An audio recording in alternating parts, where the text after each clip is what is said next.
Bismillahirrahmanirrahim. Assalamualaikum warahmatullahi wabarakatuh.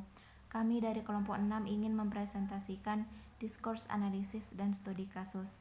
Perkenalkan, nama saya Etidatus Seva dan kedua teman saya Latifah dan Arum Trinitranintias. Analisis wacana atau diskurs analisis. Wacana dalam bahasa Inggris disebut discourse. Secara bahasa, wacana berasal dari bahasa Sanskerta yang artinya berkata, berucap. Kemudian, kata tersebut mengalami perubahan menjadi wacana. Kata ana yang berada di belakang adalah bentuk sufiks atau akhiran yang bermakna membedakan. Analisis wacana adalah studi tentang struktur pesan dalam suatu komunikasi atau telah mengenai aneka fungsi pragmatik bahasa. Sejarah perkembangan analisis wacana. Menurut historisnya, tercatat sampai awal tahun 50-an, kajian tata bahasa masih berkutat di seputar kalimat. Baru pada tahun 1952, seorang linguis kenamaan bernama Selling S. Harris menyatakan ketidakpuasannya terhadap tata bahasa kalimat tersebut.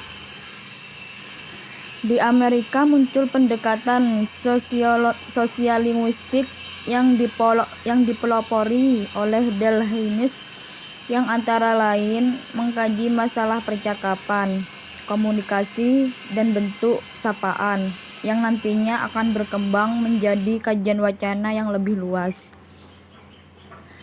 Analisis wacana sebagai disiplin ilmu dengan metodologi yang jelas dan eksplisit baru benar-benar berkembang secara mantap pada awal tahun 1980-an. Jenis-jenis wacana. Jenis wacana dibedakan sesuai dengan sudut pandang wacana tersebut itu dilihat. Jika dilihat dari tujuannya, wacana dibedakan menjadi wacana lisan dan wacana tulis. Dilihat dari penggunaan bahasanya, wacana dibedakan menjadi wacana prosa dan wacana puisi. Sedangkan dilihat dari penyampaian isinya, wacana dibedakan menjadi 5, yaitu 1. Narasi, 2. Eksposisi, 3. Persuasi, 4. Argumentasi, 5. Deskripsi. Aspek-aspek keutuhan wacana. Wacana yang utuh adalah wacana yang lengkap, yaitu mengandung aspek-aspek yang terpadu dan menyatu. Aspek-aspek yang dimaksud antara lain adalah kohesi, koherensi, topik wacana, aspek leksikal, aspek gramatikal, aspek fonologis, dan aspek semantis. Secara komprehensif, dapat dikatakan bahwa keutuhan wacana dapat terjadi dari adanya saling keterkaitan antara dua aspek utama wacana, yaitu teks dan konteks.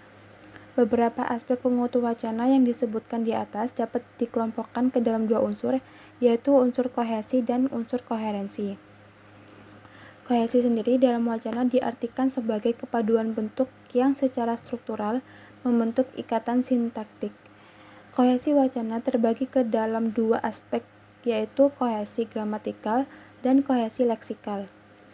Dan istilah koherensi sendiri mengandung makna pertalian. Dalam konsep kewacanaan, berarti pertalian makna atau isi kalimat, dikutip dari H.G. Tarigan.